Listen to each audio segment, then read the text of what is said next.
Ooh, Mem 2.0. Let's dive into what's new and everything you need to know about this brand new update. Today's video is sponsored by Bento Focus. If you want to take your focus seriously this year, then download it for iOS today. It is a powerful app with Japanese inspired themes, a focus box, and lots more. We've built it and we're really proud of this app, so do check out in the link in the description. So Mem 2.0, they want to be your first AI thought partner, a very different approach. So with this update, they've had a completely from the ground up redesign and a change to some of the way they're putting their features together. I want to break down all of the things that's new. First off, there's a brand new brand. They have this new Mem logo. It sort of looks like two arches or two arrows going up. Sort of a bit like you're opening a link, but times two.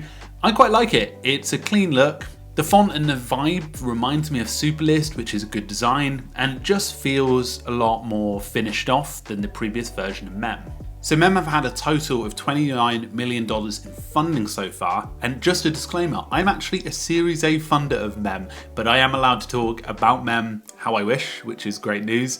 Obviously been very critical in the past of Mem, losing a sort of competitive advantage at the start with AI note-taking, but we'll dive into my opinions on the whole release later on. So with this new version, they introduced a few different things. A completely redesigned layout.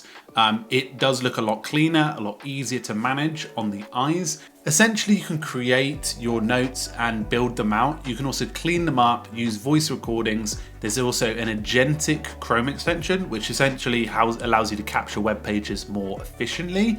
And also, there are voice meeting modes, which means you can bring the voice assistant into meetings with you to take AI meeting note. Now, other abilities, you can still create collections. There's an agentic chat on the side, so you can use the web for research and things like that, which they previously had before. And something called Heads Up, which is essentially their previous version of the summary mode that was on the right-hand side, but this one seems slightly smarter, being a bit more contextual about the meeting and people that you're interacting with. So in terms of drastic changes to the features of this, it is mainly around the voice modes that they've slightly modified, and obviously the drastic redesign and the Chrome extension that they do have. There are some smaller elements to this that I can't get into in this video that obviously they have changed as well as part of that.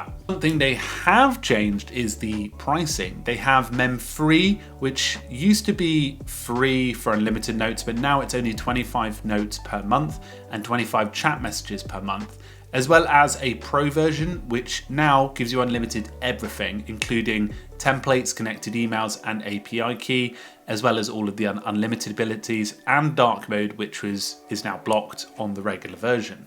So I've had a cheeky play with Mem, and I really like the voice recording feature. That works pretty well in terms of doing it, and also the note cleanup worked well too. I do like the design overall. The brand feels a lot more finished off than it did before. Now, one of the reasons I really liked Mem in the start is because they had this idea of like funneling things through them in terms of like everything that you interact with, being able to have an integration for it would be incredibly powerful. So overall, I'm impressed. I'm not sure what an AI thought partner is. That's a fairly relatively new language and probably designed for the target audience. But at the same time, I think the branding's much better. I think the overall product feels a lot lighter and neater and more organized. And it feels like at least the features are aligned to what they're trying to achieve with that. They also have a better target audience. So whilst it might not be for you, they've done a lot better job at putting this together collectively. Now, I think the competitive advantage element of it is probably yet to be seen. When Mem first came out the gate, they were like months ahead of everyone else with the terms of AI-based note-taking.